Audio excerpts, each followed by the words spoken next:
A new chapter begins down here at Ground Zero tomorrow. That's when the memorial to the victims of 9/11 will be officially unveiled.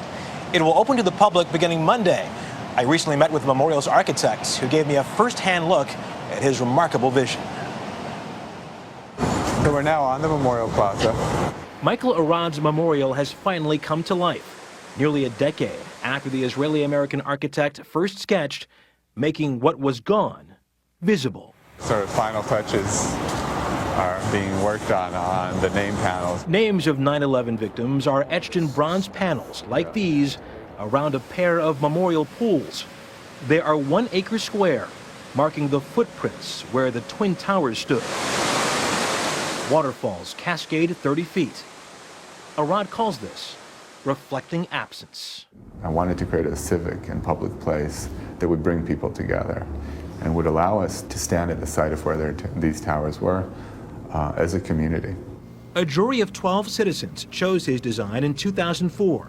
One of those jurors was a 9/11 family member, Paula Berry. It's even better than what we were expecting. Berry's husband, David, worked on the 89th floor of the World Trade Center's South Tower, above where the second plane hit. David and Paula had 3 young sons. Here is a memorial that, in the most beautiful, most poignant way, memorializes the loss of the lives. And at the same time, it also memorializes the loss of the buildings. Arad's vision was one of 5,200 submitted anonymously from 49 states and 62 countries. We were looking for something as simple and as uncomplicated and as powerful as possible. Juror James Young is a professor who's written about the Holocaust. He says this memorial is meant for everyone. Both the families and people who have no other connection than what they read in the papers or saw on TV. Jurors narrowed the field to 8 finalists. The Memorial Cloud, seen here, and this entry, called Gardens of Light, were Arad's toughest competition. Arad sealed the win by softening his design with the addition of trees to symbolize regenerated life. You'd go home and you'd think about the 8 designs, and that one just kept staying with you because it was so easy to imagine it. As an architect, can you give me a sense of the relief that you had when they tested the water here and it worked? We knew it was going to work, but the moment that I first heard these waterfalls start up, I was actually struck not so much by how they looked, by how they sounded. I don't want people to come here and be impressed by design and ingenuity. I want them to have a moment of meaningful communion with the past.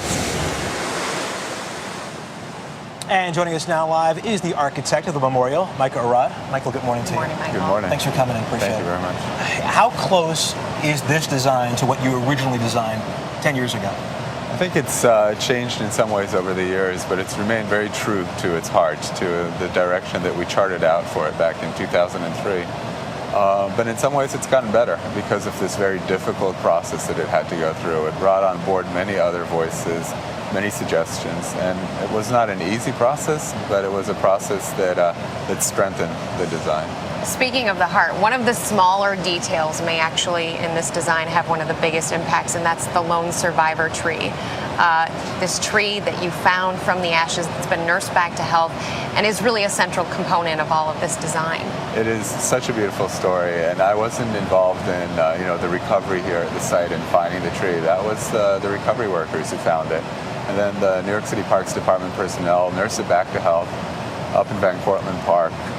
And during that period, it was actually struck by lightning, but nothing's going to stop this tree. And it's a beautiful story of survival. And it talks about that resiliency that you saw here in New York and the way that people found it and nursed it back to health and brought it to the site.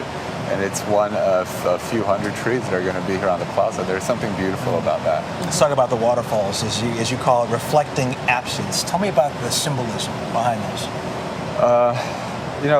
This idea of, I was drawn to the water actually a few months after the attack, and I imagined 2 voids in the Hudson River, the surface of the river torn open, forming 2 squares, and the water cascading into these voids, and these voids never filling up. This idea of persistent absence that time doesn't erase.